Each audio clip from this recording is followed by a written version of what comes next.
એવો અમે પેપર દેવા ગયા હતા જામનગર, અને ત્યારે હું એ લોકો જોડાઈ ગયો હતો, બરાબર ને. એને ન્યૂઝ મળ્યા હતા થોડાક સમય પહેલાં કે ફાધર જોડે આવું થઈ ગયું છે, બરાબર.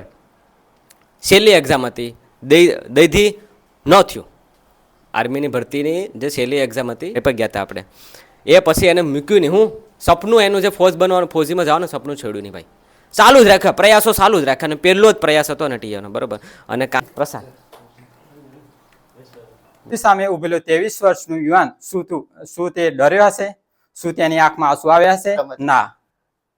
कि कबूतर की सांच में रेशम की डोरी, कबूतर की सांच में रेशम की डोरी। इस वक्तृत्व स्पर्धा में मेरी कोई जो भूल से भी कोई भूल हुई हो तो I am really very very sorry. अस्तु, जय हिंद, जय भारत। 2019 તૈયારી કરતો હતો એટલે જોબની જરૂર હતી. જ્યારે સીએસએફ માં લાગી ગયો ત્યારે બે ભાઈ દૂર થઈ ગયા ઘરથી. ત્યારે ખબર પડી કે મમ્મી ઘરે એકલા છે. જ્યારે મેડિકલ ઇમરજન્સી આવે ત્યારે બે માંથી એક પણ હાજર ન હોય. ગોરા કેદીઓને અને ભારતીય કેદીઓને અલગ અલગ જમવાનું, અલગ અલગ રહેવાનું વગેરે મળતું હતું. તેથી ભગતસિંહે સતત 63 દિવસ સતત ભૂખ હડતાલ કરી.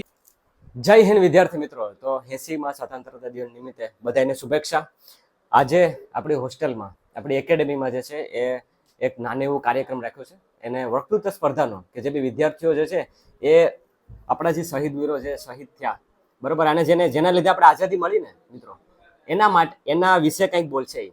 અને એમાં જે બી સારું બોલીએ આપણે એને પ્રોત્સાહિત કરશું, સન્માન કરશું. આપણા જોડે આજે જે ગેસ્ટમાં જે મહેમાન જે છે એમાં ટીએ બોયઝ આપણે જે ગઈ ભરતીમાં પ્રશાંત પાસ થયો એ, બરાબર. પછી સીઆઈએસએફમાં જે હાલ પોસ્ટેડ છે, બરાબર, ભાવિન જે મળેલા પૂછો. અને એક એબી જવાન છે, બરાબર, કે જે સીઆઈએસએફમાં જે છે એ હતા. એન્ડ ત્યાંથી પછી જે છે એ એના કારણોસર એ શિફ્ટ થયા છે, બરાબર. એ સિવાય પણ આપણા જે ધાવકો જે છે તો એની વચ્ચે આપણે બધા બોયઝ પાસેથી થોડુંક એમની માહિતી લઈશું, બરાબર. અને એને પ્રોત્સાહન થાય, એને સરાહના થાય, એના માટે કંઈક આપણે એને માહિતી આપવાના છે. બીજી વસ્તુ એ સાથે સાથે આ વિડીયોના અંતમાં હું એક જાહેરાત કરવાનો છું વીપીડીએ તરફથી, બરાબર, મારા તરફથી, કે જે આપણા જે શહીદ વીરો કે કોઈ બી રીતના પણ કોઈ બી કારણોસર ઘરે છુટ્ટીમાં શહીદ થઈ જાય, કાં તો પછી એ ત્યાં ડ્યુટી દરમિયાન શહીદ થઈ જાય, તો ભાઈ આપણે એના માટે શું કર્યું છે, બરાબર. તો એના માટે હું એક મુહિમ, એક પહેલ કરવા માંગુ છું, બરાબર, વિડીયોના માધ્યમથી, આપણી યુટ્યુબ ચેનલના માધ્યમથી, બરાબર. તો એ લાસ્ટ સુધી જોજો વિડીયો ને માણજો, બરાબર, કે આપણા વિદ્યાર્થીઓ જે છે એ કઈ રીતના પરફોર્મ કરે છે. તો ચાલો હવે વિડીયોની શરૂઆત કરીએ. નવા હોય તો લાઈક, શેર, સબસ્ક્રાઇબ કરવાનું ભૂલતા નહીં.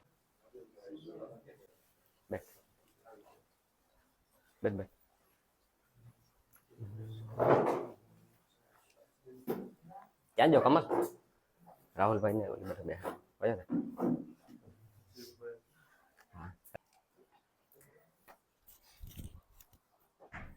ઓકે મિત્રો, તો શરૂઆત કરતા પહેલા હું પરિચય આપવા માંગુ તમને, બરોબર. એકનું મેં તમને વાત કરી હતી ને કે સીઆઈએસએફ જવાન આપણે અહીંયા 2000 છે, બરોબર.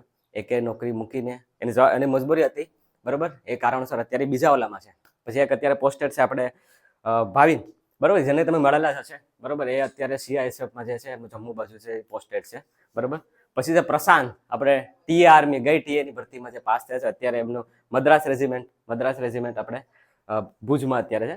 હા, ભુજમાં ત્યાં છે, ત્યાં અત્યારે નોકરી કરે, બરાબર. પછી જે મેં તમને વાત કરી હતી આપણે ભરતભાઈ, બરાબર, કે હાલ અત્યારે કોન્સ્ટેબલમાં છે, પણ અમુક કારણોસર આપણને કહેશે, બરાબર.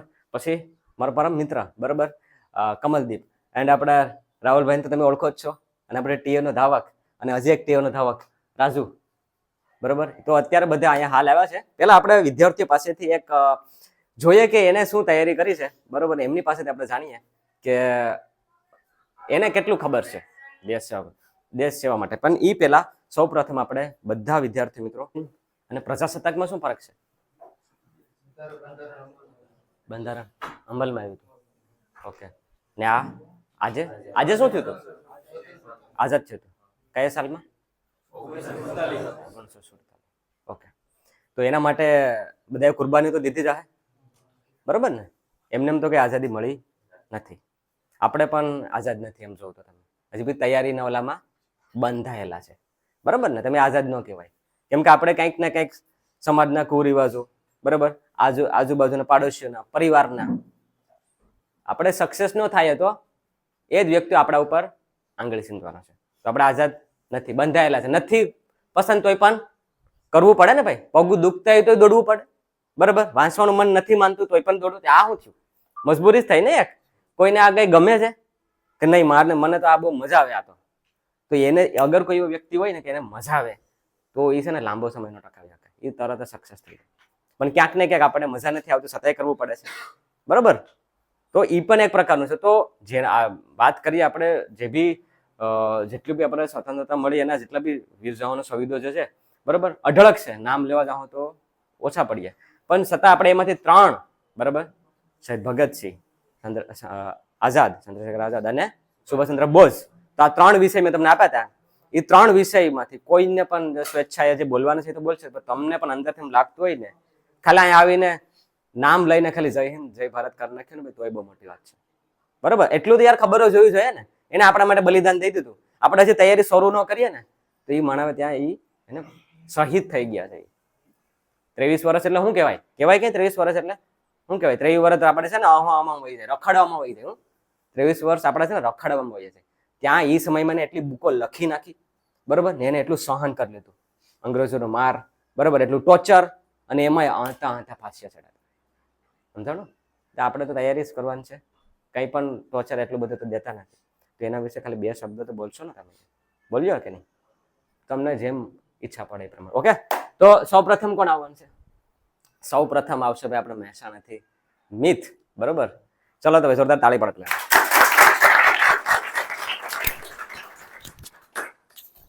એક ફોટો પેલા લઈ લે. વંદે આદરણીય સાહેબ શ્રી, ઉપસ્થિત મહેમાનો અને વાલા દેશવાસી મિત્રો, 80મા સ્વતંત્ર દિવસની આપને ખૂબ હાર્દિક શુભકામના. આજે હું જે બી 2-4 શબ્દો બોલું તે શાંતિપૂર્વક સાંભળજો એવી મારી વિનંતી. આપણે 1947 15 ઓગસ્ટ 1947 ના રોજ આપણો દેશ આઝાદ થયો. અંગ્રેજોની ગુલામીમાંથી આપણો દેશ આઝાદ થયો. એ માત્ર એક તારીખ નહીં, પરંતુ એના પાછળ ઘણા ક્રાંતિકારીઓ જેવા કે ભગતસિંહ, ચંદ્રશેખર આઝાદ, રાજગુરુ, સુખદેવ, એમનું બલિદાન છે. એમને પોતાના પ્રાણની આહુતિ આપી છે, ત્યારે આપણને એક આઝાદી નામનો શ્વાસ મળે છે. અત્યારે આપણો દેશ વર્તમાન સમયમાં આર્થિક રીતે, સામાજિક રીતે આત્મનિર્ભર બન્યો છે. અંતરિક્ષમાં આપણે મોટું નામ કમાવ્યું છે. એ પાછળ આપણા દેશના ક્રાંતિકારીઓ અને નેતાઓનું બલિદાન છે. આપણી પણ કેટલીક ફરજો બને છે કે આઝાદી પછી પણ આપણી ફરજો આપણે નિભાવવી જોઈએ, જેવી કે એકતા બનાવી રાખવી, વિવિધતામાં એકતા જાળવવી, ગરીબોની માનવ સેવા જાળવી રાખવી, પર્યાવરણનું જતન કરવું વગેરે સેવાઓ આપણી બને છે. કાયદો અને નીતિ નિયમો સાચવી રાખવા એ પણ આપણો ધર્મ છે. આજે હું ભગતસિંહ વિશે 5 પ્રસંગો તેમના કહીશ, તે શાંતિથી સાંભળજો. ભગતસિંહ એક ક્રાંતિકારી તરીકે, ભગતસિંહનો જન્મ 28 સપ્ટેમ્બર 1907 ના રોજ પંજાબના લાયલપુર જિલ્લાના બંગા ગામમાં થયો હતો. ભગતસિંહના પિતાનું નામ સરદાર કિશનસિંહ સંધુ હતું. ભગતસિંહ નાની ઉંમરે જ પોતાની વિચાર શક્તિ અને પોતાના દેશ પ્રત્યે ભાવ અને લાગણી એમની બહુ જુસ્સા સાથે હતી. ભગતસિંહ પોતે એક સરદારના દીકરા હોવાથી એમને પહેલેથી જ જન્મજાતથી જુસ્સો હતો. ભગતસિંહ જલિયાવાલા બાગ જેવા કાંડો, મોટી આંદોલનો વગેરે જોયા, તેથી તેમને જુસ્સો દિવસે દિવસે વધતો ગયો. ભગતસિંહનો પહેલો પ્રસંગ, ક્રાંતિકારી ચળવળો અને યુવા સંગઠનો. 1926માં યુવાન ભારત સભાની સ્થાપના કરી. તેમાં યુવાનોને જાતિવાદ અને ભેદભાવથી મુક્ત કરી એક ક્રાંતિકારી ચળવળમાં જોડવા એવું કામ કર્યું તેમણે. HSRA, ચંદ્રશેખર આઝાદ અને ભગતસિંહ મળીને HSRA ની સ્થાપના કરીને આગળ વધારી. એનું નામ હતું હિન્દુસ્તાન સોશિયલિસ્ટ રિપબ્લિકન એસોસિએશન. એમાં જે ક્રાંતિકારીઓ હતા તેમનો જુસ્સો વધારવો અને ચળવળો કરવી એ વગેરે કામો તેમાં થતા હતા. ભગતસિંહનો બીજો પ્રસંગ, ઇન્કલાબ જિંદાબાદનો નારો આપ્યો. ઇન્કલાબ જિંદાબાદ મતલબ શહીદો અમર રહો. ઇન્કલાબ જિંદાબાદ એટલે કે શહીદો અમર રહો, એમ ભગતસિંહ નારો આપ્યો અને તે નારો એક મહામંત્ર બની ગયો. દેશના લોકોના હૃદયમાં તે નારો મહામંત્ર બની ગયો અને ગમે ત્યારે આંદોલનો થતા, તે વખતે કે ચળવળો થતી, તો તે નારો ગુંજી ઉઠતો. ભગતસિંહનો ત્રીજો પ્રસંગ, જ્હોન સોન્ડર્સની હત્યા. લાલા લાજપતરાય પાછળનું કારણ જ્હોન સોન્ડર્સની હત્યા. કાળો કાયદો એવો સાયમન કમિશન, જેના પાછળ લાલા લજપતરાય પોતાનું લોહી રેડી દીધું, તેવા કાળા કાયદા સામે લાલા લજપતરાય ખૂબ લડ્યા અને અંતે તેમને માથામાં લાઠી વાગતા તેમનું હેમરેજ થતા હોસ્પિટલમાં થોડા મહિનામાં જ મૃત્યુ થયું. આ મૃત્યુ એ એક ઘાતક બની ગયું. તેથી ભગતસિંહ, રાજગુરુ અને ચંદ્રશેખર આઝાદે નક્કી કરી લીધું કે આ ગોરિયાઓને દેશમાંથી કાઢવા અને આ લાલા લજપતરાયની હત્યારાને મારી નાખવું. તેથી તેમણે ષડયંત્ર રચ્યું અને જ્હોન સોન્ડર્સની ગોળી મારી હત્યા કરી. ભગતસિંહના જીવનમાં ચોથો પ્રસંગ, દિલ્હી એસેમ્બલીમાં તેમણે બોમ્બ ધમાકો કર્યો. ભગતસિંહ અને બટુકેશ્વર દત્ત પોતે દિલ્હી એસેમ્બલીમાં જાય છે અને અંગ્રેજોને જગાડવા માટે પડકારરૂપ બની બોમ્બ ધમાકો કરે છે. આ બોમ્બ ધમાકાનું એક જ કારણ હતું કે અંગ્રેજોને જગાડવા. એનું બીજું કારણ એમ નતું કે લોકોને નુકસાન પહોંચાડવું કે અંગ્રેજોને કે ગમે તે લોકોને હાનિ પહોંચાડી, એ કારણ નતું. ખાલી અંગ્રેજોને જગાડવાનું અને એમના સામે પડકારરૂપ બનવાનું કારણ હતું. તેથી તેમણે એ બોમ્બ ફેંકી અને ત્યાંના ત્યાં ઉભા રહ્યા અને પોલીસની ધરપકડ કરી, તો પણ તેમણે કંઈ કર્યા વગર પોતે ધરપકડ વરી લીધી અને અદાલતમાં તેમને કોર્ટમાં જેલની સજા થઈ. ભગતસિંહનો પાંચમો પ્રસંગ, તેઓએ જેલમાં ભૂખ હડતાલ કરી અને જે અન્યાયો થતા હતા ભારતીય કેદીઓ સાથે તે અટકાવ્યા. ભારતીય કેદીઓ સાથે જમવામાં, રહેવામાં વગેરેમાં અન્યાય થતા હતા. ગોરા કેદીઓને અને ભારતીય કેદીઓને અલગ અલગ જમવાનું, અલગ અલગ રહેવાનું વગેરે મળતું હતું. તેથી ભગતસિંહે સતત 63 દિવસ સતત ભૂખ હડતાલ કરી અને અંગ્રેજો સામે પડકારરૂપ બન્યા અને અંગ્રેજોએ તેમના નિયમોને સ્વીકાર્યા. તેથી આપણને ભૂખ હડતાલ કરી અને એ જેલમાં જે કેદીઓ, ભારતીય કેદીઓ હતા, તેમને રાહત મળી. આમ 23 માર્ચ 1931 ના રોજ રાજગુરુ સુખદેવ અને ભગતસિંહ જય હિન્દના નારા સાથે, ઇન્કલાબ જિંદાબાદના નારા સાથે હસતે હસતે ફાંસીના ફંદે ચડી ગયા અને તેઓ અમર થઈ ગયા. તો આવા ભગતસિંહ, રાજગુરુ ને સુખદેવ જેવા નાની ઉંમરે પોતાનું બલિદાન દેવાવાળા શહીદોને આપણા સત સત નમન છે. આપણે એક પ્રતિજ્ઞા કરવી જોઈએ, આપણે એક શપથ લેવી જોઈએ કે આપણા વિચાર શક્તિ અને આપણા કાર્યો દ્વારા આપણે ભારત દેશને વધુ સમૃદ્ધ, વધુ સુરક્ષિત અને આત્મનિર્ભર બનાવીશું. આ ના પૂછો એ ના પૂછો આ જમાનાને કે શું મારી કહાની છે. એ ના પૂછો એ જમાનાને કે શું મારી કહાની છે. મારી ઓળખાણ તો એક જ છે કે હું હિન્દુસ્તાની છું. વસ્તુ જય હિન્દ.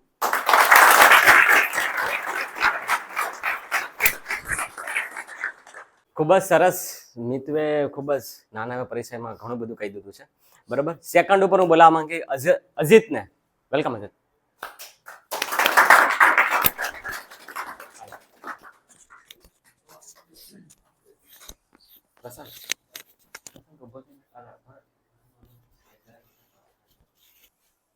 મારું નામ મોતરાદી અજીત અને આપ સૌને ખબર જ છે કે આપણે આજે 15મી ઓગસ્ટ નિમિત્તે આપ સર્વે હાજર થયા છીએ. તો કે 15મી ઓગસ્ટ 1947 ના દિવસે આપણો ભારત દેશ આઝાદ થયો. ત્યારબાદ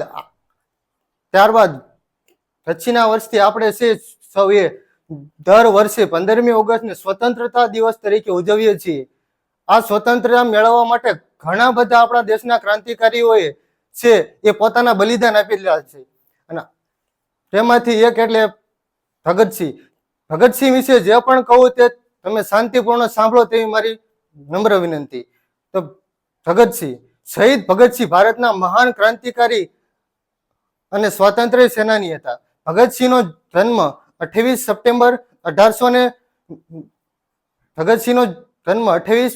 સપ્ટેમ્બર 1907 ના રોજ પંજાબના બંગા ગામમાં થયો હતો. તેમના પિતાનું નામ કિશનસિંહ અને માતાનું નામ વિદ્યાદેવી હતું. ભગતસિંહના પિતા કિશનસિંહ અને તેમના કાકા અજીતસિંહ બાળપણથી સ્વાતંત્ર્ય સેનાની હતા. તેથી ભગતસિંહે પણ બાળપણથી તે સ્વાતંત્ર્ય સેના બનવાનું નક્કી કરી લીધું અને તેમણે માત્ર 13 વર્ષની નાની વયે સ્વતંત્ર સેનામાં જોડાયા. 1926 નવ ભારત જવાન નામની સભાની તેમણે સ્થાપના કરી. ત્યારબાદ સ્વતંત્ર સંગ્રામમાં તેઓ જોડાણા અને ત્યારબાદ તેઓ ઇન્કલાબ જિંદાબાદ નામના નારાનું છે તેમને ઉલ્લેખ કર્યો અને જેનો અર્થ થાય છે ક્રાંતિની જયો. 13 એપ્રિલ 1919 ના રોજ અમૃતસરમાં આવેલા જલિયાવાલા બાગમાં તેમની હત્યાકાંડ કર્યો. હત્યાકાંડ દરમિયાન જે ઘણા બધા આપણા ભારતના છે એ જવાનો શહીદ થયેલા હતા તેને જોઈને તેમનું હૃદય છે એ દ્રવી ઉઠે છે અને ત્યારબાદ તે નક્કી કરે છે તે મૃત્યુ પામેલા સૈનિકોને જે લોહી અડીને કસમ ખાય છે કે હું આ દેશમાંથી અંગ્રેજોને કાઢીને જ રહીશ.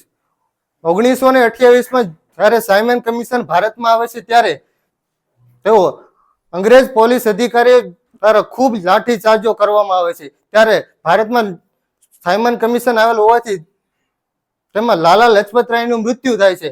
આ મૃત્યુનો બદલો લેવા માટે ભગતસિંહ અને તેમના સાથી મિત્રોએ નક્કી કર્યું કે લાલા લજપતરાયના મૃત્યુ માટે તેઓ જરૂર અને એ બદલો લેશે. તેથી તેનો બદલો લેવા માટે 17 ડિસેમ્બર 1928ના રોજ તેઓએ સાન્ડર્સની હત્યા કરી નાખી. ત્યારબાદ અંગ્રેજ પોલીસ અધિકારીઓ દ્વારા તેની ધરપકડ કરવામાં આવે છે અને જ્યારે ધરપકડ કરવામાં આવે છે ત્યારબાદ 13 એપ્રિલ 1929ના રોજ તેમને વિધાનસભામાં ભરી સભામાં બોમ્બ ફેંકે છે અને ત્યારબાદ તેમની પોલીસ અધિકારીઓ દ્વારા ધરપકડ કરવામાં આવે છે અને ભગતસિંહ, રાજગુરુ અને સુખદેવને 23 માર્ચ 1931ના રોજ તેમને ફાંસી દેવામાં આવે છે. આમાં માત્ર તેઓએ 23 વર્ષની નાની વયે પોતાનું બલિદાન આપી દીધું ભારત દેશ માટેમાંથી. કે કબૂતર કી સાંચ में रेशम की डोरी, कबूतर की साँच में रेशम की डोरी. इस वक्तृत्व स्पर्धा में मेरी कोई जो भूल से भी कोई भूल हुई हो तो I am really very very sorry. अस्तु. जय हिंद, जय भारत.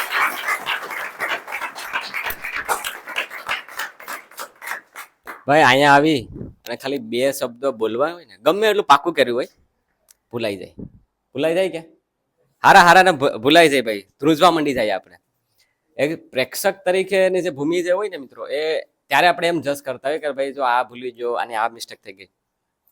પણ મિત્રો જ્યારે તમે અહીંયા સ્ટેજ ઉપર આવો ને બરાબર, આપણે આ નાનું સ્ટેજ છે પણ છે તો સ્ટેજ જ ને, એક ડર હોય તો એ ભૂલ થાય ભાઈ ને. એને બહુ મસ્ત બોલું છે, બરાબર, સારું બોલું છે. ઓકે, હવે ત્રીજા ઉપર હું બોલાવવા માંગીશ હિતેશને, કે જે આપણે ચિરાગ જે અહીંથી પાસ થયો હતો એસએસડીમાં, અત્યારે સીઆઈએસએફમાં પોસ્ટેડ છે, એનો નાનો ભાઈ, બરાબર, અગ્નિવીરની તૈયારી કરવા માટે આવ્યો છે. કમ હિતેશ, જોરદાર તે તાળે સ્વાગત કરો ભાઈ.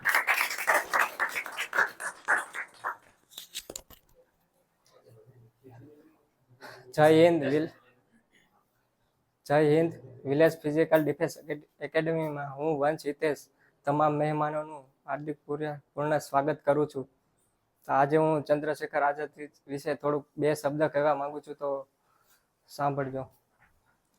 ભારતીય સ્વતંત્રતા સંગ્રામના મહાનાયક અને લોકપ્રિય સેનાની ચંદ્રશેખર આઝાદનો જન્મ 23 જુલાઈ 1906ના રોજ મધ્યપ્રદેશના જાંબુ જિલ્લાના ભાભરા ગામમાં થયો હતો. તેમના પિતાનું નામ સીતારામ અને માતાનું નામ જગરાણી હતું. ચંદ્રશેખર આઝાદને નાનપણથી જ દેશભક્તિમાં રંગાયેલા હતા. તેમના પિતા સાહસી અને નીડર હતા. આ બધા ગુણો ચંદ્રશેખર આઝાદને વારસામાં મળ્યા હતા. તેમની માતા તેમના જીવનમાં ખૂબ મહત્વનું વ્યક્તિ હતા. જગરાણી દેવીએ તેમના પુત્રમાં સાહસ અને હિંમત જેવા ગુણો વિકસાવવામાં ખૂબ જ મહત્વનો ભાગ ભજવ્યો હતો. પછી તેઓ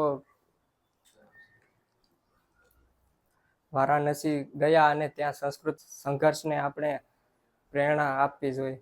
જય હિન્દ.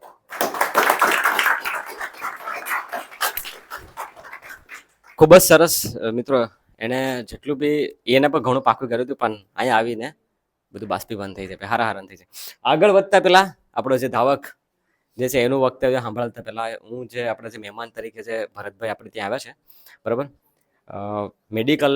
મેડિકલ ઇમરજન્સી હતી, બરાબર, એમના ભાઈની ઘેરે નાની ઢીંગલીનો જન્મ થયો છે, બરાબર, આજે જ. તો બહુ એટલે આમ સારી વસ્તુ કે છતાં પણ એ એકદમ હાર્ડ એન્ડ ફાસ્ટ મેં કે આવી ગયા, બરાબર. તો ખાલી બસ એમનો થોડુંક પરિચય આપીએ અને થોડીક માહિતી આપીએ તમને બી થોડું ઘણી જે વિદ્યાર્થીઓ જે આપણે જે જોઈ છે, બરાબર. તો હું પેલા એકવાર ફરીથી કહી દઉં કે એ સીઆઈએસએફમાં હતા, બરાબર. તો એમની ઘરની કન્ડિશન એવી હતી ને, એમનો ભાઈ એક જે છે એ આર્મીમાં છે, બરાબર. એ ખુદ સીઆઈએસએફની નોકરી કરેલ છે, બરાબર. અત્યારે પોલીસની ટ્રેનિંગ કરી રહ્યા છે. શું કામ, કેવું રીતના બધું? નમસ્કાર મિત્રો, હું ખુદ 2023માં જે 2023ની જે 49,000 વાળી ભરતી આવી હતી ત્યાં મારું સિલેક્શન સીઆઈએસએફ તરીકે થયું હતું. અમે બે ભાઈ આર્મીમાં, મારો ભાઈ આર્મીમાં છે અને હું 2019ની તૈયારી કરતો હતો, એટલે જોબની જરૂર હતી. જ્યારે સીઆઈએસએફમાં લાગી ગયું ત્યારે બે ભાઈ હું દૂર થઈ ગયા ઘરથી. ત્યારે ખબર પડી કે મમ્મી ઘરે એકલા છે. જ્યારે મેડિકલ ઇમરજન્સી આવે ત્યારે બેમાંથી એક પણ હાજર ન હોય. એટલે પછી મેં સીઆઈએસએફમાં રહીને જ ખુદ 2-2 કલાક કરીને પોલીસની તૈયારી કરી અને લાસ્ટ 2025માં મારું સિલેક્શન થઈ ગયું ગુજરાત પોલીસમાં હથિયારી તરીકે. પછી મેં ત્યાં સીઆઈએસએફમાંથી રાજીનામું આપી અને આ ગુજરાત પોલીસ જોઈન કરી લીધું 2026માં માર્ચમાં. અત્યારે હું હાલ દાહોદ ખાતે ટ્રેનિંગ કરી રહ્યો છું. ત્યાંથી હું અત્યારે હાલમાં ઘરે આવ્યો છું, ડાયરેક્ટ હોસ્પિટલ. અને આ ઘરે મેડિકલ ઇમરજન્સી હોવાથી મારે તાત્કાલિક ત્યાંથી ઘરે આવવું પડ્યું. કેમ કે જો સીઆઈએસએફમાં હોત તો હું અત્યારે ઘરે આ પૂગી શકત નહીં. એટલે મેં ગમે બે ભાઈમાંથી ગમે એક ભાઈ આર્મીમાંથી હોય તો એકને ઘેર રહેવું જરૂરી છે. એટલે વિદ્યાર્થી મિત્રો, એક સાથે બે ભાઈ દેશ સેવા કરે છે, બરાબર. દેશ સેવા કરે છે પણ ઘરે પાછા મમ્મી એકલા, તો એકને તો ઘરે રહેવું પડે, તો એટલે એ ડિસિઝન લીધું છે. બીજું કઈ કારણ નતું ના, બાકી જોબ સીઆઈએસએફની જોબ બધી કરતા બેસ્ટ. ફેમિલી સાથે રહેવું હોય તો બધી કરતા બેસ્ટ. 8 કલાક ડ્યુટી, પછી આરામ કરો તમે તારે. જેને તૈયારી કરવી હોય, જેને આગળ વધવું હોય ફ્યુચરમાં કે મારે એસઆઈ બનવું, મારે જીઓજ બનવું, એસી બનવું, એના માટે બેસ્ટ છે સીઆઈએસએફ. હું સીઆઈએસએફમાં હતો એટલે તૈયારી કરી શકું, બાકી બીજી પોસ્ટમાં તો મુશ્કેલ જ છે તૈયારી કરવાનું, કેમ કે એમાં ફિલ્ડ વર્ક વધી જાય. સીઆઈએસએફમાં મોસ્ટ ઓફલી ઓફિસ વર્ક જ હોય છે. તો એ હતા આપણા ભરતભાઈ કે જે મેડિકલ કારણસર થોડો ટાઈમ આપણને આપ્યો, બરાબર. અત્યારે ડાયરેક્ટ હોસ્પિટલમાં ગયા છે. હવે જે કેન્ડિડેટ જે છે એનું નામ છે અજય, બરાબર. લાસ્ટ આપણા વક્તા છે, જાણીએ એમને શું તૈયારી કરી છે, એ શું કહે છે. સ્વાગત કરો અજયનું.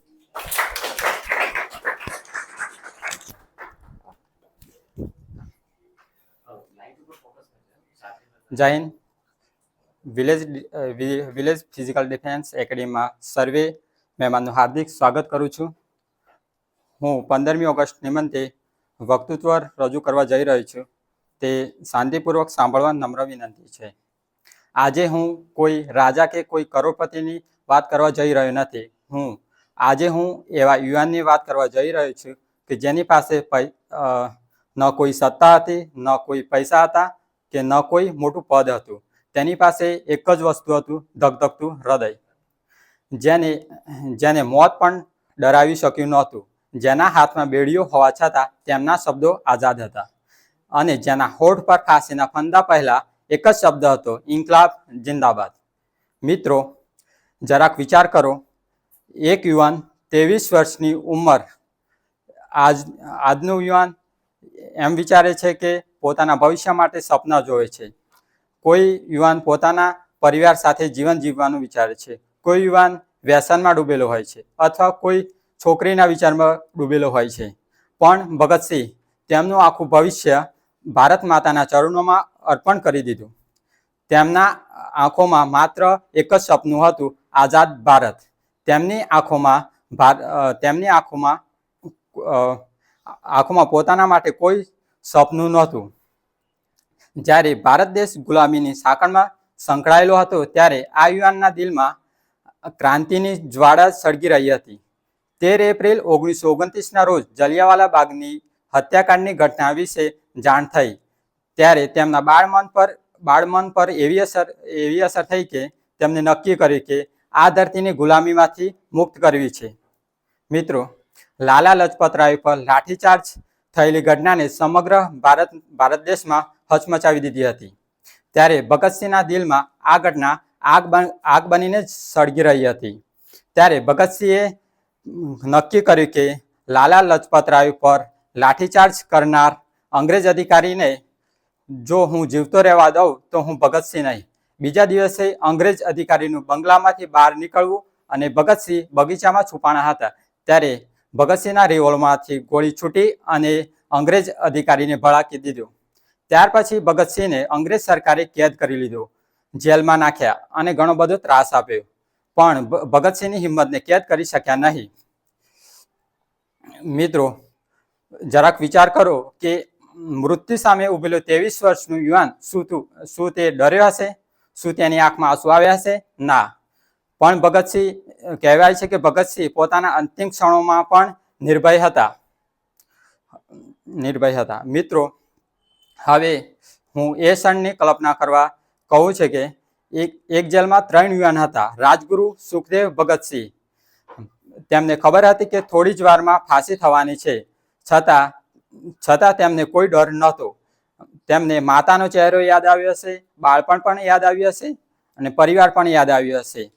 પણ આ બધા કરતા ભારત દેશનો વિચાર બધાથી મોટો હતો.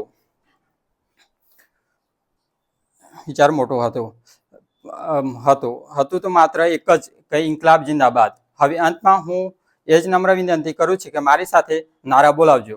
ઇન્કલાબ જિંદાબાદ, ભારત માતા કી જય, શહીદ ભગતસિંહ, સુખદેવ, રાજગુરુ, વંદે, જય હિન્દ.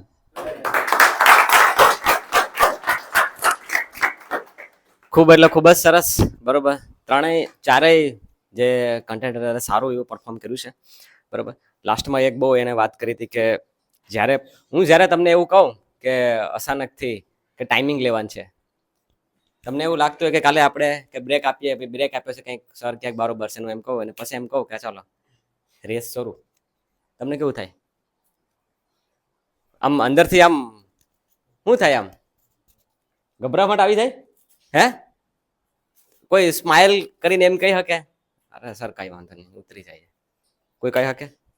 મતલબ એક ક્ષણ તો એવું તો થાય કે નહીં? પછી જ્યારે એમને ફાંસી આપવા હોય ને ત્યારે એનો ટાઈમિંગ બદલી નાખવામાં આવ્યો હતો. એ ખબર છે કોઈને? હે? એનો ટાઈમિંગ બદલી નાખવાનો છે કે ટાઈમિંગ તમારો ચેન્જ છે, બદલાલ છે ટાઈમિંગ.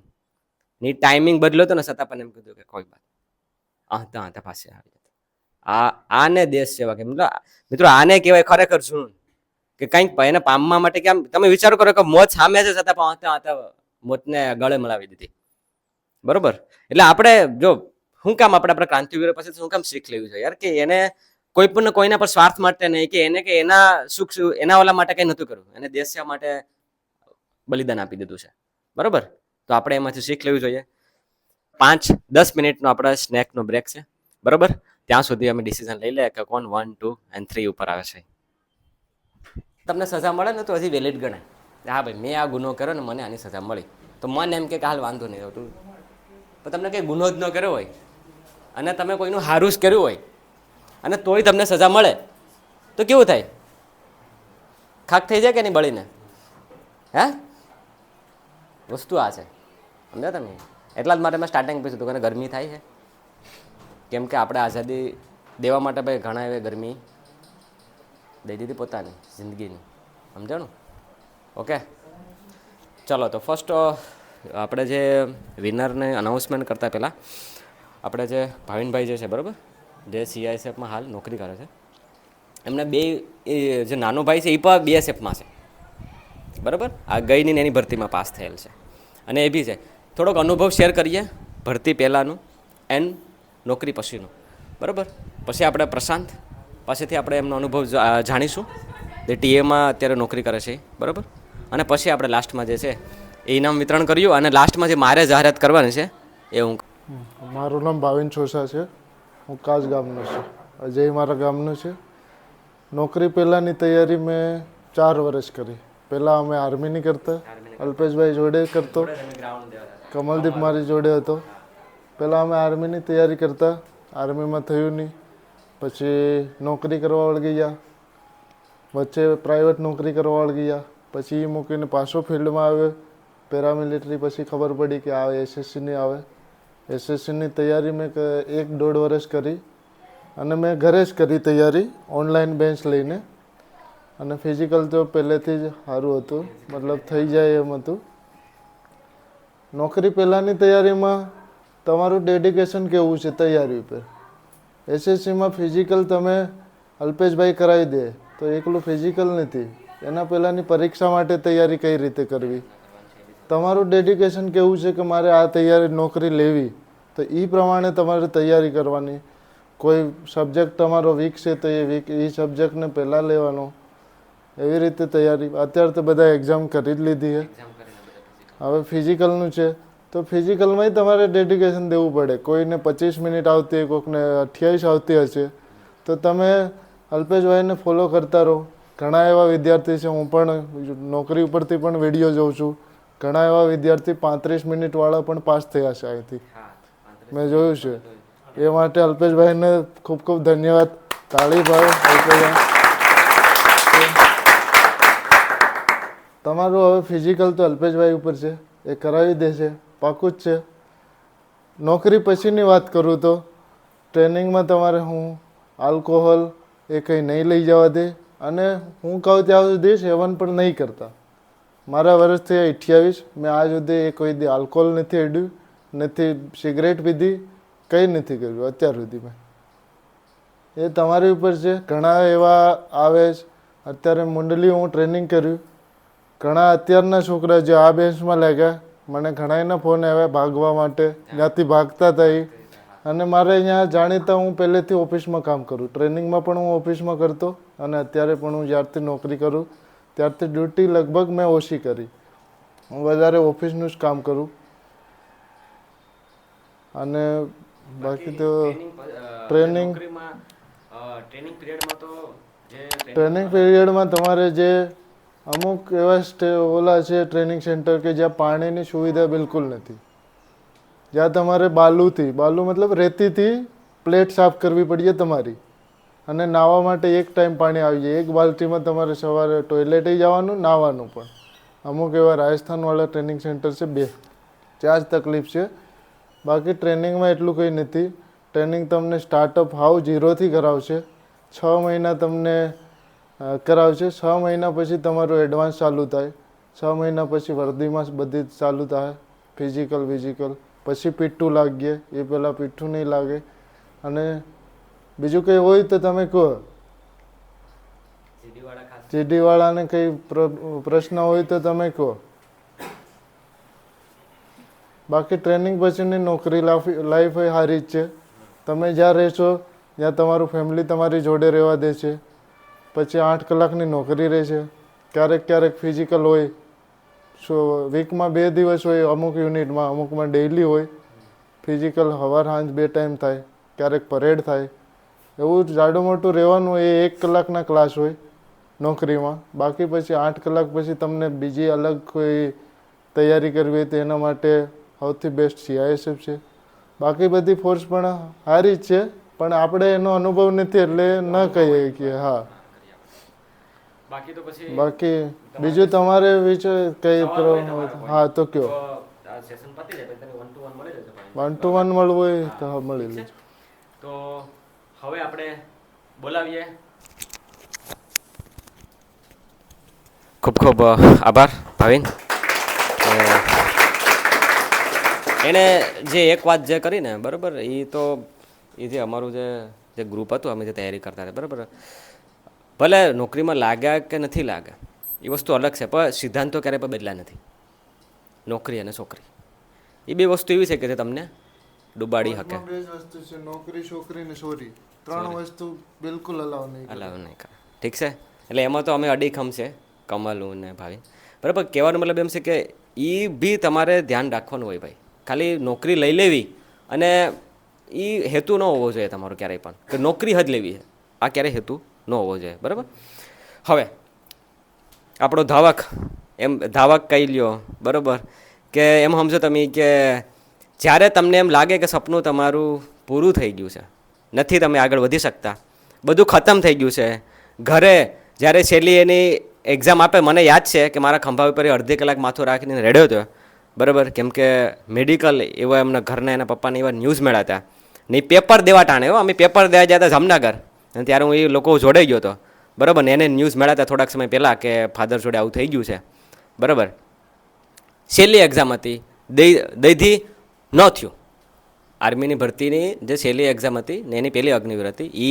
પછી આપણે અક્ષય, બરાબર, પછી આપણે રાજુ, તમે ઓળખો છો રાજુને પણ, બરાબર. તો એને મેડિકલમાં અનફિટ કર્યો, એની પહેલાં એને ફાઇનલમાં આઉટ થઈ ગયો હતો, બરાબર.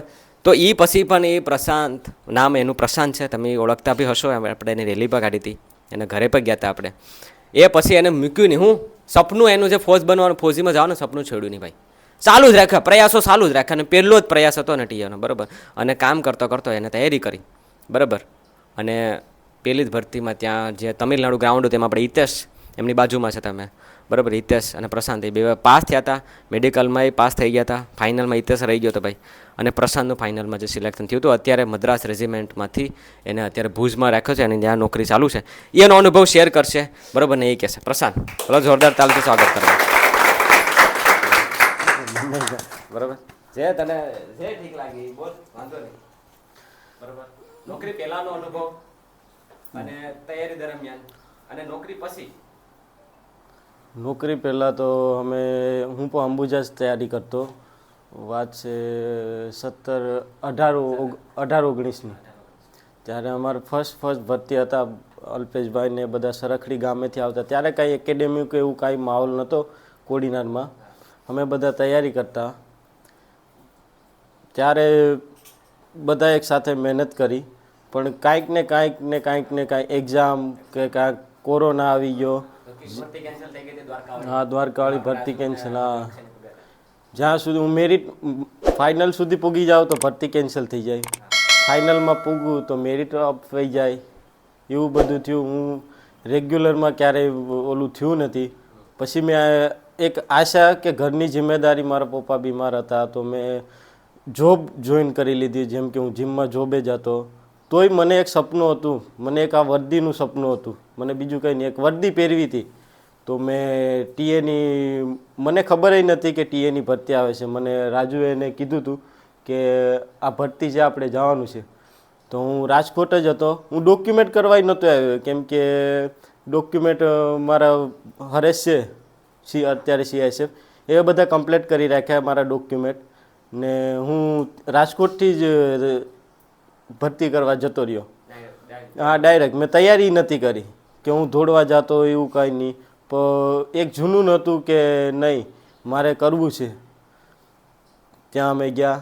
હું મજાકમાં સમજતો હતો કે મારીથી નહીં થાય, પણ મેં પહેલાં તૈયારી કરી હતી. પણ મને અંદરથી એક હતું કે હું આ વખતે તો કરી લે.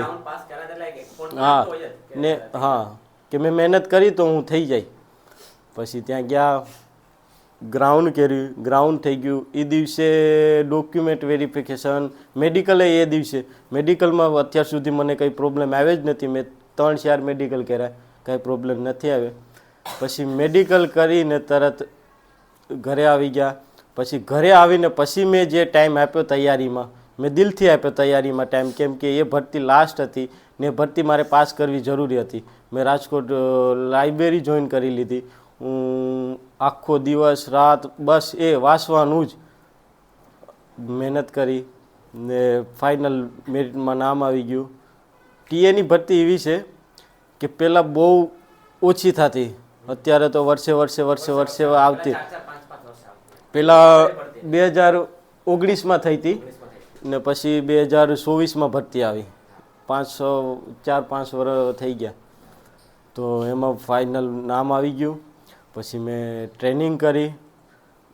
હા, મદ્રાસ રેજિમેન્ટ, જે ગુજરાતમાંથી ઓછા જ હોય છે. ગુજરાતમાંથી કોઈને મળે જ નહીં, લગભગ તો ઓછા જ હોય. મેં તો ગુજરાતી જોયા નથી. કે અમને પૂછતા બધા કે તુમ ગુજરાતી ઇધર ક્યાં છે આગે, તુમ તો બિઝનેસ કરો, તુમ યહાં ગુજરાતી કहाँ से આए. તો બસ એની ભેગી ટ્રેનિંગ કરી, ટ્રેનિંગ પતાવી. પછી હું પોસ્ટિંગ શ્રીનગર મને મળ્યું. પછી પોસ્ટિંગથી ડાયરેક્ટ મારી કિસ્મત એવી હતી કે મને ગુજરાતમાં પોસ્ટિંગ મળી ગયું. પાછું હું 5-6 મહિનાથી ભુજમાં જોબ કરું છું. અત્યારે હું છૂટી ઉપર છું.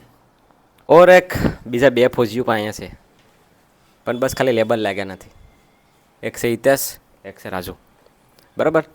ટીએની ભરતી 2 વાર પાસ કરી હિતેશે, રાજુએ એક્સેલન્ટ માર્યું, ફાઇનલમાં પૂગી જતો, બરાબર. છતાં પણ જે છે એમ સમજી લો કે વારો નથી આવ્યો. તો હું એ પૂરું થઈ ગયું ને. ઘણા કહે હવે તો પિક્ચર પૂરું, પણ એ પિક્ચરને એ પૂરું ન કહેવાય, સમજવાને નહીં. ત્યાંથી શરૂઆત કરવી કે ન કરવી એ આપણા ઉપર છે ને, એ ત્યાંથી જીવતું જાગતું ઉદાહરણ છે, બરાબર. એટલે કહેવાનો મતલબ એમ છે કે આપણે થોડી તૈયારી કરીને મૂકી દેતા હોય છે, પણ એને જે કહે ને કે વર્દી પહેરવાનું સપનું છે, આગ છે અહીંયા, બરાબર, દેશ સેવાની આગ છે, તો હજી પણ એ આગની સિંગારી જે છે ને મિત્રો, બરાબર, એ જળતી જ રહેવી જોઈએ. મતલબ કે ચાલુ જ રહેવી જોઈએ, એ ક્યારે બુઝવી ન જોઈએ. ને એ સિંગારીને ચાલુ રાખવા માટે શું જોઈએ? ફ્યુલ જોઈએ ને, બરાબર. તેલ જોહે, શું જોહે? તેલ. એ તેલ કાઢવું પડી, એક દિવસ નહીં, કાયમીનું કાઢવું પડે, બરાબર.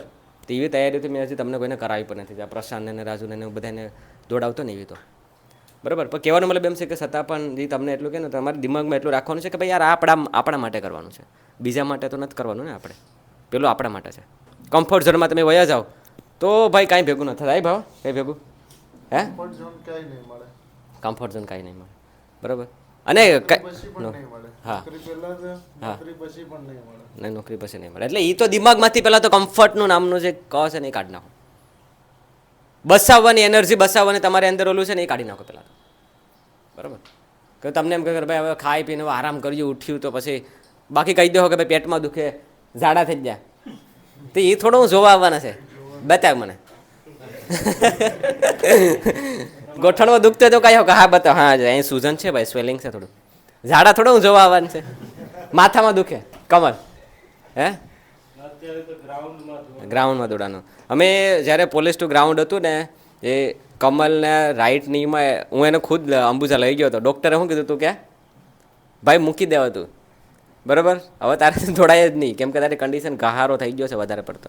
પણ ત્યાંથી પણ ખાલી મને કહેવું હતું આનું, મને કહે તો હું શું કરું? તું કે મેં કીધું કંઈ નહીં. દોડવાની ના પાડી ને, હાલવાની ના પાડી, હાલવાની ના પાડી. મેં કીધું ખાવાની ના પાડી, ખાવાનું બંધ, હાલવાનું ચાલુ. 10 કિલો કાઢી નાખ્યો તો મહિના દિવસમાં, કાંઈ કરાય વગરનું. આમાં જૂનાથી ઓળખતા હોય એટલે કહેવાનો મતલબ એમ છે કે એ ડેડિકેશન છે, એ જુનૂન છે, એ જુનૂન આપણે રાખવો પડે ભાઈ, તો આપણે થઈ જાય. ઠીક છે હિતેશ? તો એને જે ગિફ્ટ આપીએ એ આપણે હિતેશ ક્યાં છે? અજીત ક્યાં છે? હા અજીત ભાઈ તાળી પાડો યાર.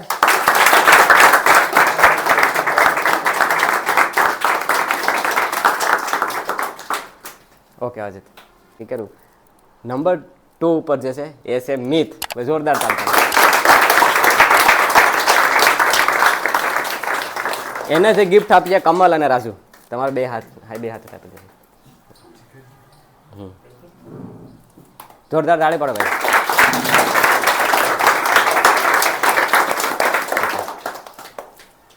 જો ભાઈ આમાં આ છે ને ઓલું કહેવાય ને કે ભાઈ ફૂલની તો ફૂલની પાખડી ને નંબર જ છે, બરાબર. ઓકે. અને નંબર 1 ઉપર, બરાબર, કે જે એકદમ એમ સમજો તમે કે ઓલું કહેવાય ને કે ડાયરેક્ટ જે બોલતા હોય ને તો અમુક શબ્દ છે ને ડાયરેક્ટ અહીંયા ઘૂસતા હોય, આર પાર થઈ જતા હોય, બરાબર. એ જજનું એવું કહેવાનું છે કે ભાઈ એના નંબર 1 રાખો, બરાબર. તો એ છે આપણો ધાવક અજુ.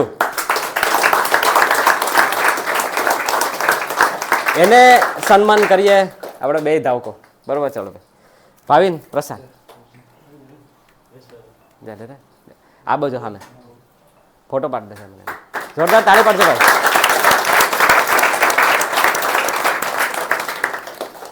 ઓકે. તમને એવું લાગતું ભાઈ એમાં શું છે? ભાઈ નોર્મલ વસ્તુ છે, બરાબર. નોર્મલ છે, ખોલ્યો તો તમને આમ એ પણ નોર્મલ જ વસ્તુ આપી છે મેં એને. સ્થાન મેં તમને વાત કરી હતી ને સૂર્ય ભારતમાં હતા એ બધા. એ અમદાવાદ આવ્યા, એને ખબર પડી કે આવું કેમ છે, પપ્પા કેમ અહીંયા છે, એને બધી શેક ચાલુ છે ને થેરાપીના હતા એને બધું. એ તૂટી ગયો હતો યાર એ માણસ, સમજ્યા તમે? એટલે આ વસ્તુ છે. દેખો હું તો હર વખતે કહેતો જાઉં છું, છતાંય જે યુવાન જે છે એ નથી સમજતા. તમે સમજજો બસ, ખાલી એટલે જ હાથ જોડીને પ્રાર્થના કરું છું, રિક્વેસ્ટ કરું છું કે તમે તમારા માટે, તમારા પરિવાર માટે અને પછી દેશ, બરાબર, દેશને આગળ રાખજો હંમેશા, તો તમને બધી વસ્તુ જે છે ઓટોમેટિકલી થઈ જાય. પણ ખાલી ખુદનું વિચારજો ને તો એ બહુ મોટી વાત છે. ઠીક છે? તો બસ એટલા જ સાથે આજનો જે છે એ 80માં આપણે જે સ્વાતંત્ર્ય દિન નિમિત્તે જે બધાય જે બી સોલ્જરો આવ્યા હતા બધાનો દિલથી આભાર, બરાબર. અને તમારો પણ કેટલી વાર તમે બેઠી અને સાંભળ્યું ભાઈ, એટલું પેશન્સ લેવલ જે છે એ હરેકમાં હોતું નથી, બરાબર. આપણી અંદર આવ્યું ને તો એક વસ્તુ સમજો કે કંઈક તો આપણને અહીંથી શીખ મળી છે. હવે થોડીક એ શીખ મળી હોય તો એને સાથે રાખજો, બરાબર. તો બસ એટલું જ કહેવાનું છે. જય હિન્દ, જય ભારત.